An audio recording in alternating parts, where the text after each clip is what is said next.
I'm sorry, what did you say, Zach? Okay, keep going. So we are seeing right now, we are live, I see it. Okay, perfect.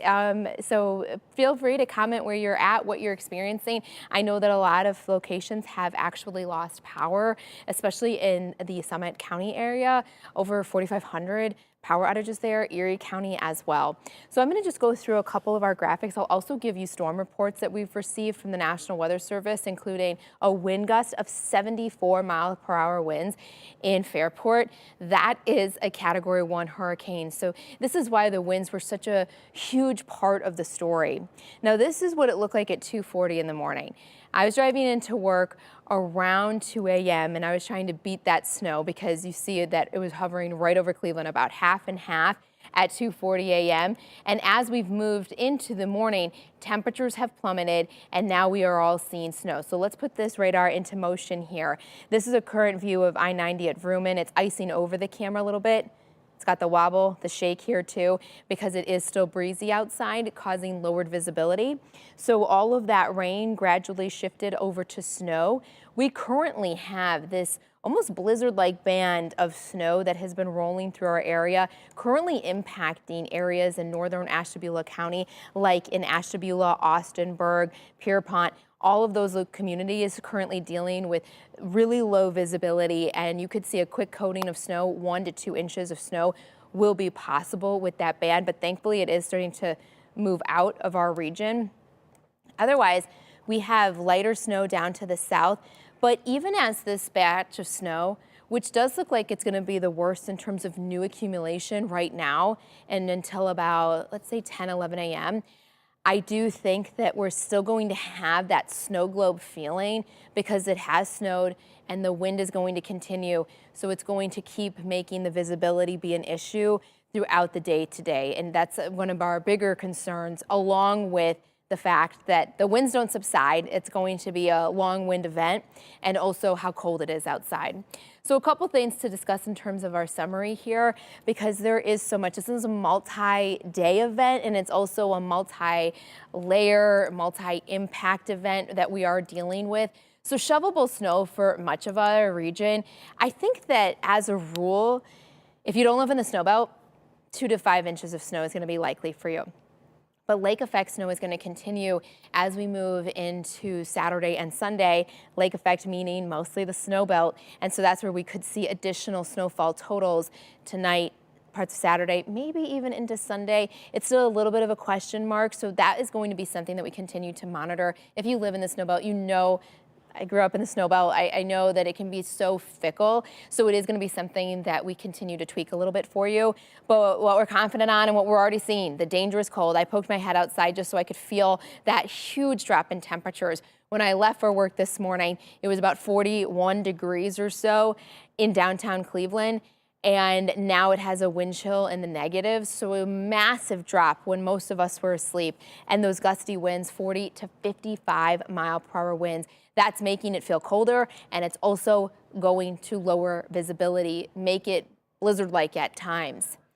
Snowfall map, as I mentioned, I think that we could split hairs and talk about, you're going to see this, you're going to see this. I think many of us are going to fall in a range of about 2 to 5 inches. You see that there are areas where I have different numbers and also different colors to highlight where we would likely see the higher end of those ranges. So for example, down to the south, like in Mansfield, I think 2 to 4 inches is solid for you. You move up though along I-71, you get a little bit closer to that 3-inch threshold and upwards of about 6. 6 would probably be difficult to achieve. But that's going to be the range that you have. And remember to look at both numbers. As we zoom in a little bit closer here, I think that Cleveland realistically probably falling around 3-5 inches of snow when all is said and done. This is through Christmas morning. You continue up into the snow belt, Chardon, maybe 4 to 7 inches, and then Paynesville, well, not even really Paynesville, a little bit farther to the east there in Lake County, all the way over to Ashtabula. That's where we are expecting to see our highest snowfall totals. Again, this is through Christmas morning, so it's not just what's falling for today. Although when we're talking widespread impacts, it does look like the snow that we're dealing with right now is going to be the most widespread snow that we see this weekend. The other factor, of course, is the cold. This is what it looks like outside. It is frigid. 2 degrees in Cleveland right now. Again, we started the day off in the 40s, so we have dropped 40 degrees in about 9 hours. 33 mile per hour winds, that's just the sustained. So it's gusting even faster. Wind chill values. Yikes. We're looking at -25 to -30. This is dangerously cold wind chills.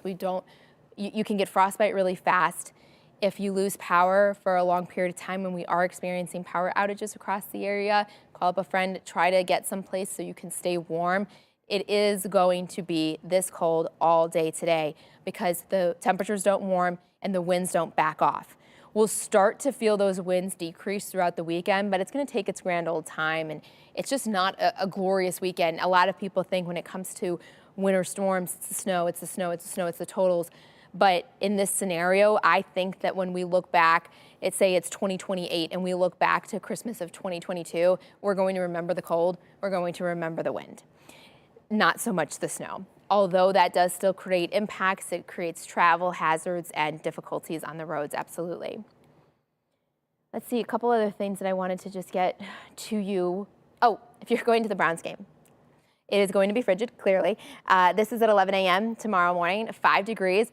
Feels like -17, and that's because of that southwesterly wind at about 24 miles per hour. Notice that by kickoff, we warm to 8 degrees, a very balmy 8 degrees, but it'll feel like -13, and the temperatures just don't really improve at all. It is going to be dangerous to be outside tomorrow, and honestly, through Christmas morning. So keep that in mind. Even though the snow is coming to an end, if you have traveling to do, even if it's 30 minutes down the road, make sure that you have snacks in your cars, you have a full tank of gas, you have water, extra blankets, just in case anything happens. You don't want to be stranded on the side of the road with temperatures this cold. I also have some good news for you. If you are already over winter, when we're 2 days in, it does look like we warmed things up. So 7-day forecast on your screen here. Cold, cold, cold for Christmas Eve, Christmas Day, but the snow completely comes to an end from Sunday to Monday for our lakeshore communities in the snow belt. 24 by Monday. That's still not warm, but it's a big improvement. And then by Wednesday, we're about average, and above average, I think we could get to 50 by the end of next week. So we're wrapping up 2022 on a much milder note, and it's going to be a huge shift from what we are experiencing today. I'm going to just check a couple of the comments. We do have another cut-in on GMA coming up, so we have to flip back over to that coming up in a few minutes here. But I so appreciate folks joining our Facebook Live, because it just gets that information out to folks that have lost power, that are coming to visit the area. I know so many people are traveling. It's a busy weekend with the holiday, and so we do want to make sure that everybody is being safe. Dial it down a few notches, Cindy says. I'm assuming she means with the snow. I'm not sure. It's crazy cold, Bill. I agree. And Catherine, hi from Amherst. I appreciate your guys' comments. It's really appreciated. Mark Johnson is going to be in later today. Phil Sakel was out on the roads, keeping an eye on the road conditions. So Power 5 weather team still has your back throughout the duration of this storm, because as I mentioned, just because the worst of the snow is tapering off for a lot of us, it doesn't mean that the conditions are going to be beautiful. If you do have a question of any kind, please post it below. And even if the Facebook Live's over, I'll try to keep an eye on it throughout today and tomorrow and answer any questions that you may have.